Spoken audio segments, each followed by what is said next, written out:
Okay, so we talked about this yesterday. NBC Sports, Chris Sims and Mike Florio. The show is called Pro Football Talk Live. They're doing Super Bowl Radio Row interviews. They had former Georgia tight end Brock Bowers on their show.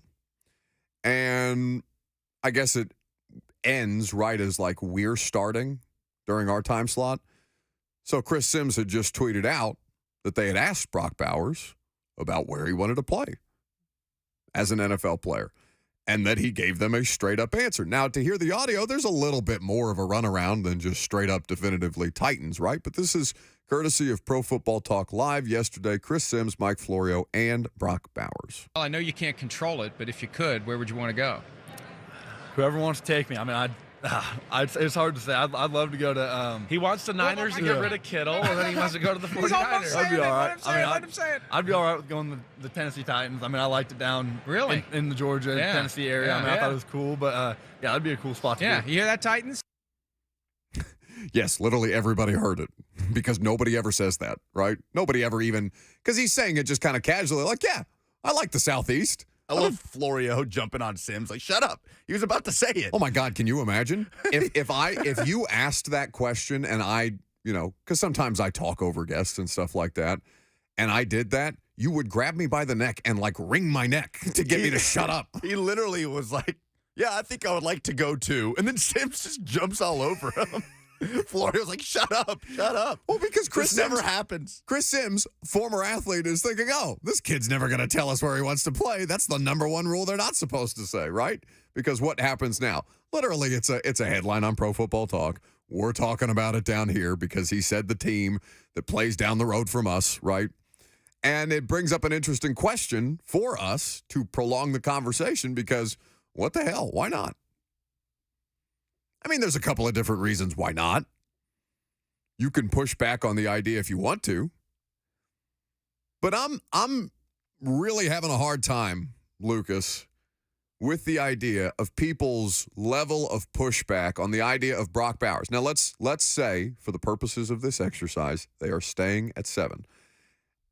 And understand that a part of this exercise, we will have gone through the first couple of waves of free agency by the time we get to the draft. So it could completely alter the conversation.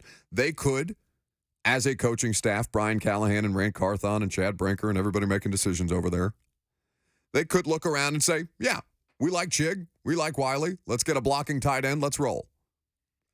Rather than spend, say, the 7th overall pick on a tight end. They could address wide receiver in free agency. They could still address wide receiver in free agency and then draft another wide receiver. They could sign some depth at tackle, maybe a center or something like that could alter their draft plan. So understand that when we do draft exercises, that free agency still comes first. All that said,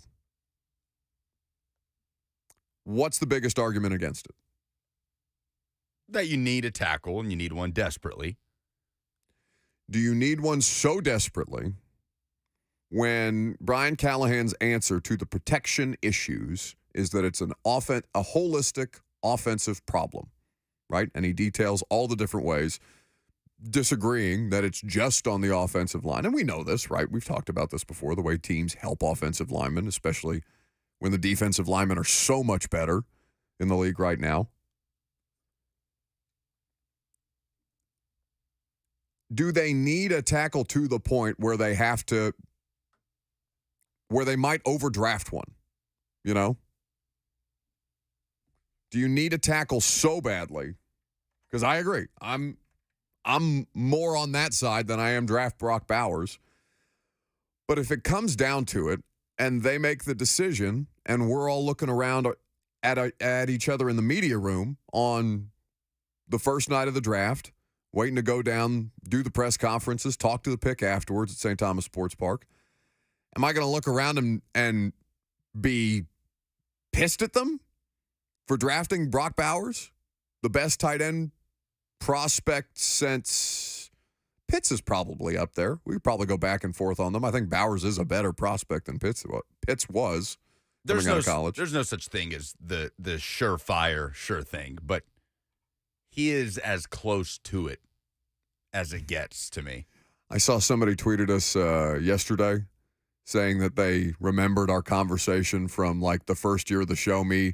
I think it was like draft week. No, it was 2 years ago. Jake and Ball on Twitter tweeted at us because we had this discussion almost exactly 2 years ago following Georgia's national championship win against Alabama, in which Brock Bowers had a day. You're so good. As a true freshman. And what did you say? I said the Titans should draft him. Yeah. I said the Titans should draft that. Would draft that guy. Who is that? Oh, my I had God. to inform you. No, he is 18 years old. Yeah, but I feel like you let me go through a whole spiel before telling me at the end. Like, I feel like I had, because this was an early stage of the show, I feel like, where we were still kind of trying to have me do the monologue thing rather than just talk to each other like a normal radio show. So I feel like I went on a whole spiel about drafting Brock Bowers only for somebody to tell me, probably you and probably many people via text.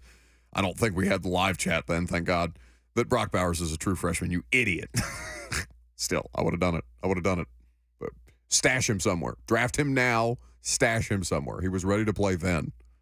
He'll just check so many boxes for you. I just don't think need should supersede talent that much. If you like Bowers that much more as a prospect at tight end than you do Joe Alt at left tackle, that's what I'm saying. Take the better player. It sounds easy in principle. I don't think it is because they have the worst offensive line play in the league. They are the worst. And you can cite a variety of different metrics and you say, here's this team that's 32 or you know, what the Carolina Panthers were allowing this year per game, pressures and stuff like that, whatever. Like, they stink. They have to find a solution to left tackle. They've been chasing offensive linemen for 5 years, arguably. So you can't just shrug your shoulders and say, if the better prospect on your board is there, but he's not a tackle, you take the better player. I don't think you can be so declarative for this team. Well, I think people would look at it and say, just in principle, you can't take a tight end there. No. Right? You just can't. You can't take a tight end there. But that's not what the conversation should be. It's not you're taking a tight end at 7. It's you're taking Brock Bowers He's at not 7. a tight end. He's the tight end. Like, imagine going back and having the benefit of hindsight and seeing how these careers turned out. And Travis Kelce, where was Travis Kelce drafted? Oh, he wasn't a first rounder. He had weed issues and he got all kind of. I mean, he got kicked off the team at Cincinnati at one point. I believe because of the pot issues. Like Andy Reid had to call Jason Kelce, his former player in Philly. You imagine kicking? Well, he's a quarterback too. Like, he was a 3rd-round pick in 2013. Okay, do you imagine who was Cincinnati's coach at the time? Please tell me it wasn't Brian Kelly. Oh, the University of Cincinnati. Oh, it was either Brian Kelly or Butch Jones. If Butch Jones kicked Travis Kelce off his football team for pot, it would just imagine. So something so silly. Get off the football team. It was 2010 that he was suspended, so it would have been Butch. It would have been Butch's first year. So I mean, I understand that. And it wasn't an unusual thing for a player to get suspended for smoking weed. The normalization of weed, you know, especially with as many states have legalized recreationally and all that stuff, it's worlds different than it was in 2010. So I understand that I'm doing that retroactively. I hate that Butch gets to claim the Kelce brothers. God. I mean, that's how he keeps getting jobs, right? Oh, look at the Super Bowls. Look at them. The players he has claimed, the Kelce brothers, J.J. Watt, Antonio Brown. Oh, that's right, Central Michigan. It's a long list. Wow. J.J. Watt, who he tried to play on like the offensive line or something. He's a tight end. Now, he did catch J.J. Watt catching touchdown passes. We're going to get down a rabbit hole here that we don't need to get down because we're talking about Brock Bowers, but it's tight end adjacent, so bear with me here. One of the most ridiculous things I've ever seen during a football game is J.J. Watt lining up at tight end and just being great at it. I imagine it's what like Vrabel was with the Patriots and Brady when he was doing that. How many did he had like 12 touchdown receptions or something like that? Like Watt doing that on a regular basis, just being that great of a football player on both sides of the field used to make me insane watching him. But Brock Bowers is that type of player that, you know, in hindsight, you look back at, let's say the Chiefs had no need for a tight end at that point and they were drafting too high for a tight end and you can't draft a tight end there, but you drafted Travis Kelce there. That's the type of player that people think Brock Bowers can be. It's not well, you can't take a tight end at 7 in principle. No, but you can take Brock Bowers if he's going to be the game changer that he's projected to be since he was a freshman. Are Chig and Wiley irreplaceable? Let's start there. No. Okay. Absolutely not. Exactly. And here's what I'll tell you. We've talked a lot about the hires that they've made and reclamation opportunities on the roster. Now, Chig is not quite a full sale or full sell reclamation like we're talking about with, I mean, I would almost do this by degrees, but let's just say Burks, right? Burks is an extreme. Chig is one that is frustrating that you want more from, but has shown you at least something more consistent. And did finish, what are we going to say, the final third of the season pretty strong after a slow start. And from my understanding, Chig is one of these players that may not necessarily have been thriving under the previous coaching staff. We've talked about how Mike Vrabel kind of singles younger players out at various points in their career. It was a David Long thing. It was a Jayon Brown thing. Chig was one of these guys. I don't necessarily know that was, based on my understanding, I don't necessarily know that was the right vibe for him, but he played through it and he handled it the right way, right? If he was dealing with some stuff, he handled it the right way because he didn't let it get out. So Chig, I'm not like totally out on. This is not an indictment of him. It's just like you have an opportunity. You only have so many opportunities to get that kind of player. Think of it, and tell me, Lucas, if I'm too far off here, but I think of it almost as the Jeffrey Simmons decision. Now, there was never any doubt for them that if Jeff was there at 19, because there was a variety of different reasons why he slid, right? You had the video from high school that was making the rounds and kept getting brought up, even though, he went through college without issues and that everybody had done the proper vetting things on him, and he's been a model citizen ever since. There was also the ACL tear while he was working out in preparation because he would not remember they had instituted the domestic violence policy. Jeffrey Simmons was kind of the first case study for that. Jeff couldn't go to the combine. So Jeff was preparing for his NFL career independently, tore his ACL. I think it was February of that year, and came back and was out there in early October of 2019. The opportunity for Bowers I look at kind of the same way as Jeff. Jeff was different. Jeff was further down. You were picking lower, but there was no way that you could pass up that guy, right? Caleb Farley is a different example of that. But Jeff, there was no doubt. I remember how much they were celebrating in the hallway because that was at a time when we were still doing the post-draft press conferences in the auditorium in the building, like next door to where they draft. Vrabel and Robinson, I have never seen them that excited about anything afterwards while we were getting ready to talk to them following the draft pick. So you only have so many opportunities to pick this high if you think you're a competent organization. There's reason to believe that this one is. 17 was Corey Davis and Adoree Jackson. That was the draft for them, 2017. Conklin was 16, Corey Davis and Adoree Jackson 17. So we're talking about a decent amount of time since the last time you've picked this high, right? 5 and 7. Left tackle, if he's a solid player. Skoronski is looked at kind of this way. He may not be, who's the best guard you've ever seen? I don't even know. Bruce Matthews. He's not Bruce Matthews, right? We'll use a local example. But he's a solid player. He can play good football for you for 5, 6, 8 seasons and do it at a reasonably high level. If you don't have that game-changing talent at left tackle, but Brock Bowers is there, don't you do it?